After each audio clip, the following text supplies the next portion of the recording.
Welcome back to Virtual School Assembly. Today I'm pleased to introduce to you Alena Norman, who believes that in our world of overwhelm and confusion, the most important skill is self-awareness. She's a coach, mentor, intuitive artist, and speaker on the topic of energetic leadership. In 2019, she published a book called Energy to Lead that encourages people to take personal responsibility for their own journey and self-lead in a connected and conscious way. Ali's coaching method is loving people into their excellence. And today she's going to talk to us a little bit about bullying. And so she's taking her normal area of energy to lead and leadership speaking and taking that down to something that's really important right now and talking about how we can love others into excellence. I'm so pleased to welcome Ali onto the show. Thanks for being here, Ali. Hi, Tyler. How everybody? Hello. It's wonderful to be here today and to share with you my perspective on bullying. I have to say, it's probably a subject that touches every one of us. And even if we haven't been bullied ourselves, maybe we've experienced that our friends were being bullied. So I do feel that it's a topic that everybody will be able to connect to. And my experience has been that usually what happens is the person who's the bully is being punished for behaving badly, and the person who's the victim is being pitied because, oh, poor them, that's also wrong and everything. And you might wonder, why would Ali, who's talking about energy and energetic presence, want to talk to you today about bullying and how are these things might be connected? Well, I'll tell you one thing. Everybody has a certain energetic presence to them. What is it? So imagine a person walks into the room and they're just standing there and they're silent and then maybe not even talking, but they make you feel in a certain way. And some people make you feel good and some people can make you feel a bit sad or uneasy. And I think that bullying sometimes can happen in a way that you even wouldn't know why this person is affecting you, but it's because it's not necessarily what they say or do to you, but it's the energy that they bring with them. Okay, so this is the perspective that we're going to have a look at today at what bullying actually means. So for me, a person who is being attacked by bullies usually have something in their presence. I call it a lightning rod. So there's something about this person, something about the energy that they have in them that attracts this negativity their way. So in my world, the shorter term strategy would be to try and remove the victim from the room where they're being abused. But the longer term strategy is to try to change something that they're bringing with them energetically. And the same goes for the bully. You can look at this person and ask yourself, why are they doing these things? Why are they behaving this way? Why are they so angry? Now, again, in my world, I look at a bully and I think, this person has a lot of energy in them, but they do not know how to express it in a positive way. So punishing a bully will effectively make them more angry. And that's not what we want, right? We say, how can you do this to people? You have to be kinder. You should be ashamed of yourself. That's just going to create more anger in our poor little bully. So just a little food for thought. What can be a different strategy for us to address bullying? And what if it's not about or only about the verbal communication? What if it's not only about trying to change the behavior of these people, but what if we can look even deeper and say, how can we help them become aware of the energetic presence that they bring with them and try to change that? Awesome. So, Ali, thank you. What a great message. I want to dig into this a little bit because we're kind of in an unusual situation right now. Now, here I am in the United States, you're in Australia, but we're going through this worldwide pandemic. And a lot of people are in a unique situation being at home. And so I'm worried, as far as bullying is concerned, we're seeing really two situations. Online bullying, which is I'd like to talk about second, because that's a whole new set of issues as far as energy and things like that, because we don't have the same connection. But the first area and the area I'm most concerned about is what's happening in our own homes. So as we have children or with neighbors, people who are in close proximity, even parents to children and children to parents, what would be your strategies or your ideas for dealing with conflict within our own homes? Yeah, that is a great question. I'm a mother of two boys, and both of them are being homeschooled at the moment. And my husband is working from home as well. So there's four of us, Mm-hmm. and we have to manage our energies. And look, it is a great question. And thanks so much for asking, because you can look at bullying from the point of view of us not knowing how to deal with our energy exchanges, right? Mm-hmm. So it's almost, in my world, anything that is a negative energy exchange can be looked at as bullying. And look, it is absolutely normal when you're stuck with people for a very long time. You can get restless and you can get snappy, and some of the negative stuff can start coming up, and we kind of start triggering each other. So look, the best tool is self-awareness. So the easiest thing to do is to stop, like literally just stop whatever it is that's happening. If you're unhappy, you can feel it all bubbling. Take a breath and step out of the situation. So imagine as if you're literally stepping out of your body and walking 5 or 10 steps away from your body. Mm-hmm. And try to look at the situation. Like try to observe what's just happened, like in the last minute or 5 minutes, if you're having an argument or whatever it is. Just try to have a look and ask yourself, what is happening with our energies? What are we doing here?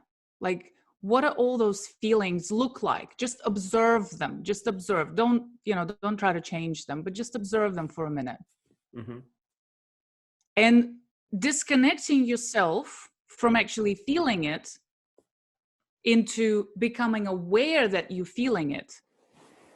That act alone can actually literally create some space. Because remember, you've just walked 5 to 10 steps away from the situation. So you've created some space.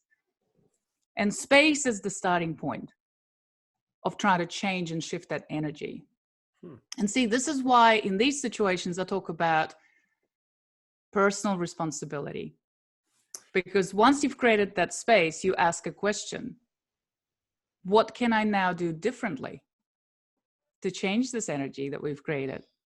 Okay. So I totally get that. In education, we talk about self-regulation and stepping away from things all the time. And that works really well, especially for older children. However, this is a real challenge for our younger kids, right? So cognitively, when they're in the developmental stage where they can't see other people's perspectives. So I'm thinking of my 6-year-old right now. She's very egocentric. The world revolves around her. She's a princess and she's adorable, but she has a real hard time stepping away from things to see other people's perspectives. As siblings or as parents, what can we do to help those kids that maybe really just can't understand that right now about stepping away from things and looking at it in a different way? What's your advice on helping them out? It's an interesting thing because I'll be honest, I don't think I have an answer for a 6-year-old immediately. But I guess because we're talking about a situation where we are together with them at home, us as responsible parents, we can help them shift. And I think in that sense, I'll bring in the leadership perspective again. In my world, the leader is someone who knows how to work with energy. And that is the person who knows how to work with their own energy and help others, right? Okay. So in that situation, if I can introduce the parent into this equation with a 6-year-old and say step number 1 would be for the parent to get centered, and for the parent to stop and say, what are we actually doing here? And in that space, introduce the more positive vibration. And I do know that with my children, the easiest thing to do, and at first it sounds and feels a bit weird, but I do tell you that it works every time. In the middle of the biggest drama, me as an adult stepping away, taking a breath, and then coming back in with a lot of positivity and love for them, and literally just holding them to my heart. I mean, it's amazing how much kindness can do. Like it literally dissolves. We have a power as a conscious adult to dissolve the negativity pretty much instantaneously if we choose to embody it. Awesome.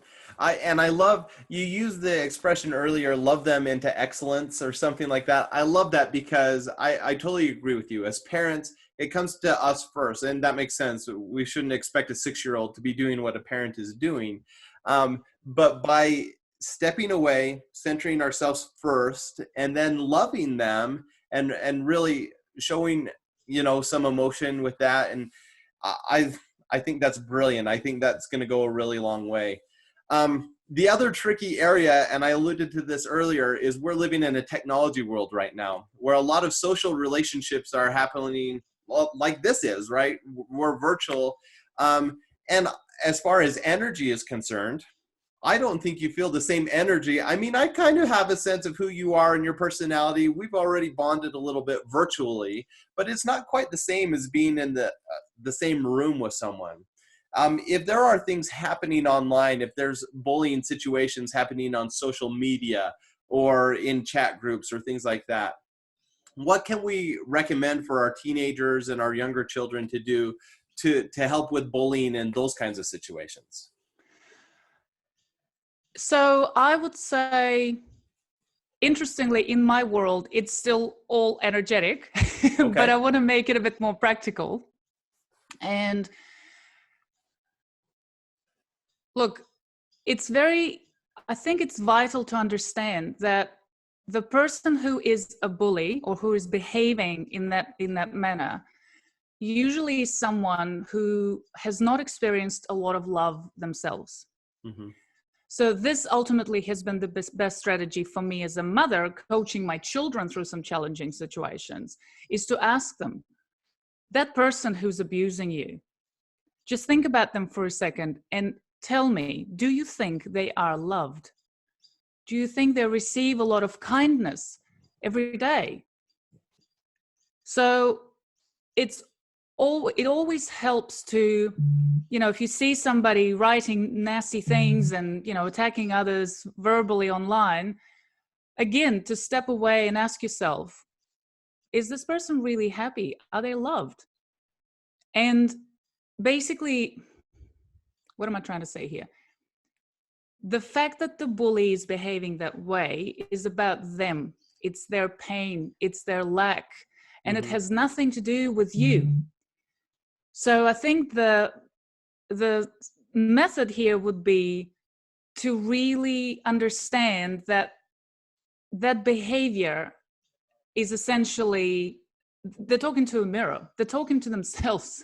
Right. They're seeing a lot of this anger and the lack of love. So the easiest thing to do is to acknowledge that and to disconnect, especially if you're emotionally hurt by something that you've read and you cannot step away.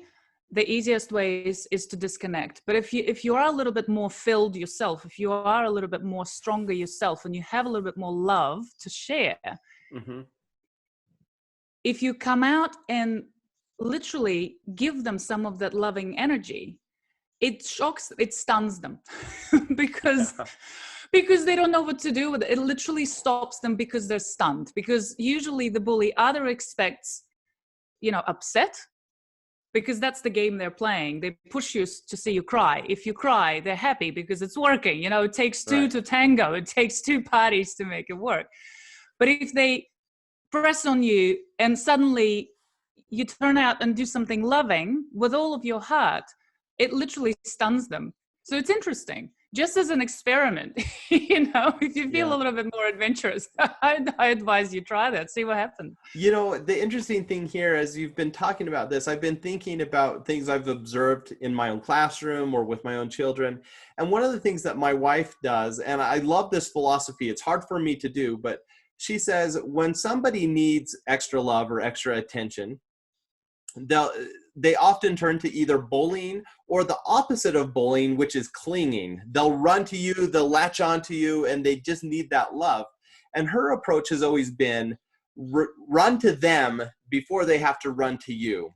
So, and I think that works in both situations here. With bullies, if we show love to them even before it becomes a bullying situation, it's going to be preventative, right? And it's going to help with that. That's easier said than done because we don't just naturally love all people, and you know we don't know when something's going to be a problem.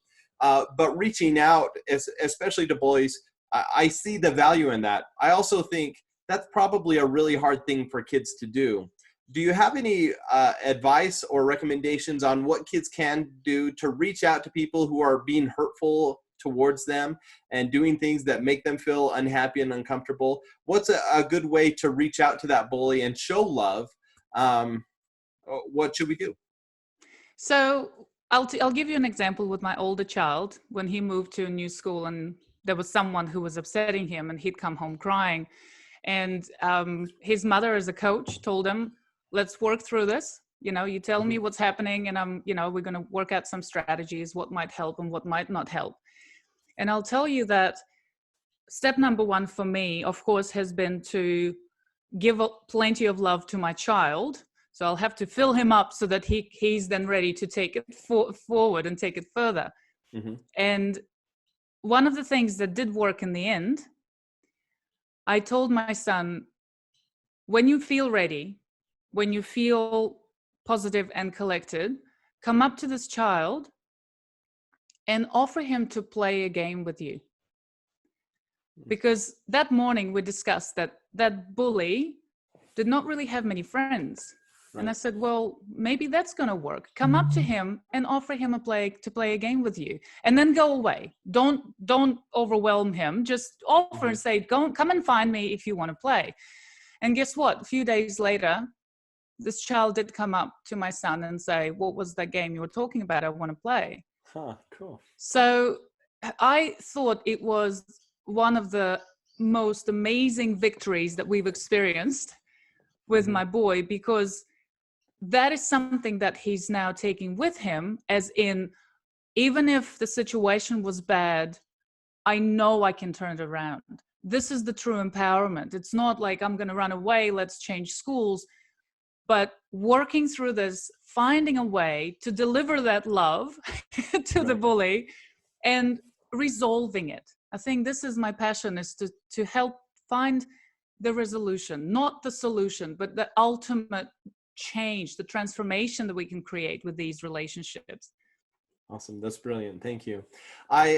It's been a joy to talk to you today, Ali. If people want to learn more about you and learn more from you, where should they go?